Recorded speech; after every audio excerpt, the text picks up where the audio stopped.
And the first pond we're encountering to our right, and I'll show it to you in a moment, is East Lake, I think. That's this one right here. So presumably there's a bigger pond.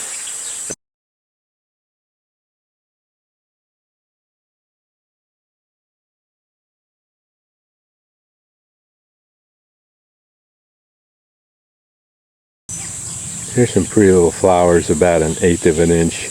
We can probably surmise that during the Qing dynasty all of this was neatly landscaped and all cleaned up, whereas now it's just left to be pretty much natural. All along this river that we're pursuing, you can see that at one time it was all landscaped with rock. Now in this portion it's pretty still and looks pretty stagnant. Here a relatively new, or at least rebuilt, pagoda resting place, pavilion, but with the typical Buddha-like stupa on top. Not the pagoda of China. And there's a pathway and a building to my left, so we'll follow this. Okay, this map will be upside down for you, but orientated for the way I'm traveling from right to left. And so there's the little pond you can see on the upper right there of the two ponds, and we're somewhere to the left of it, walking around it.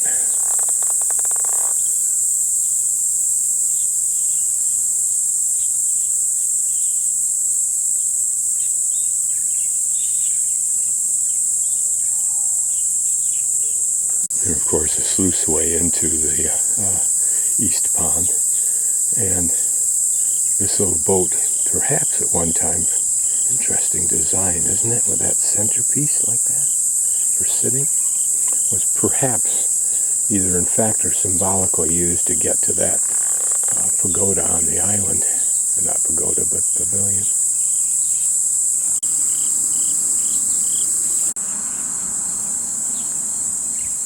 There are now tourists here coming from the other direction, unless they're people who actually live in a village up that roadway.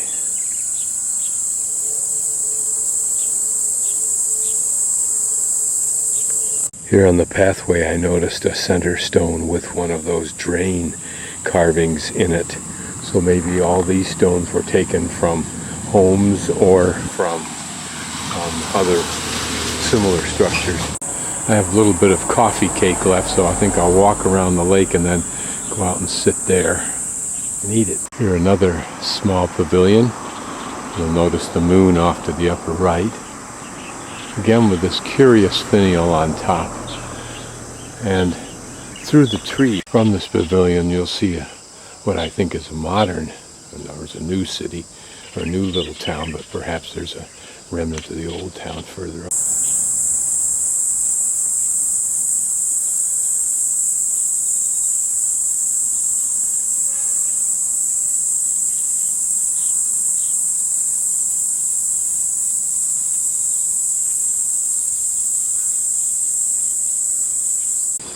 What a lovely walkway early in the morning.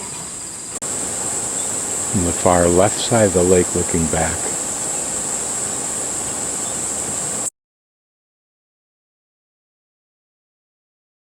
Water system Feng Shui. I don't know if those two phrases are supposed to be connected, or whether the Feng Shui is another way of saying water system. Shui does mean water. Anyway, the water street in the upper stream and the Tangmo garden and water gap, which we've already seen in the lower stream, form a closed and complete space, which is a unique concept. Here we're standing next to a building that I hope takes us to the bridge that goes to that place I want to sit. But notice how this wall descends, the top of it in descending arches.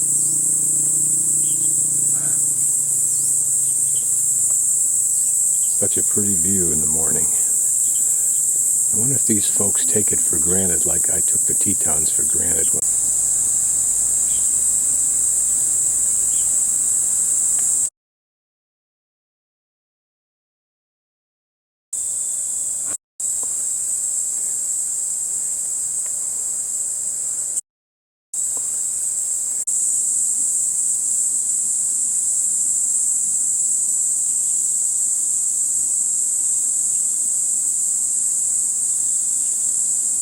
Oh, across this little bridge and the walkway.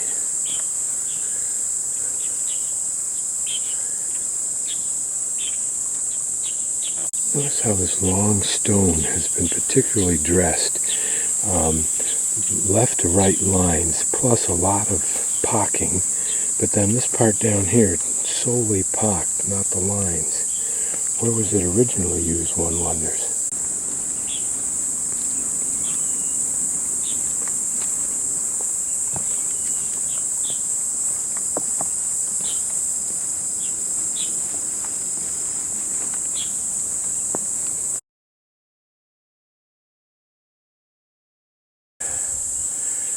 But this mirror pavilion, built in the early Qing dynasty. Fortunately for us, there are scarce original stone carvings of 18 calligraphists from the Song and the Yuan dynasty. The early southern Song dynasty was when calligraphy, I believe, rose to the level of painting in artistic reverence. So I'll content myself with this totally inadequate and ordinary view.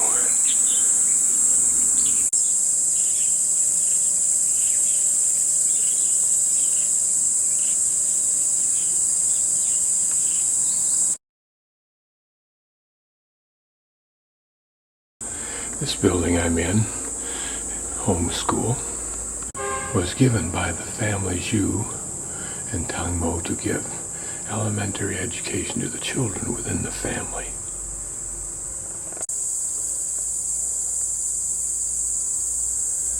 What a lovely little complex for a school compared to those kind of ugly cement places that are in the bigger cities, where they seem like old buildings converted into schools. Seem.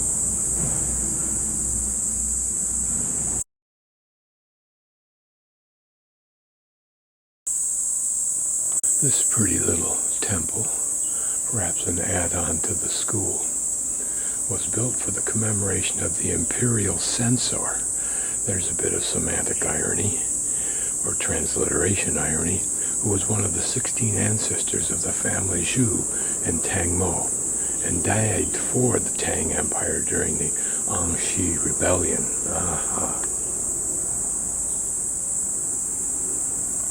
Look at the lovely stonework in these window spaces, if you will.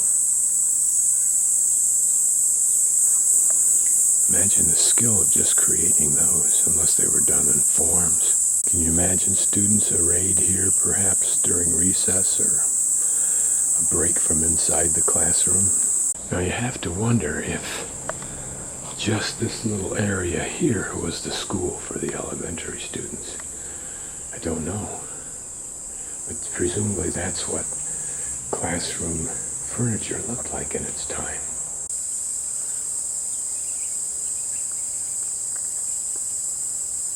This, I believe, is what's referred to as the Water Street in the upper village. A curious dragonfly. I wish it would fly so you can see it. It's incredible. Former residents of Wu Chengyao, Tangmo village, and Maidenhair Tree ahead of us. A modern village off to the left.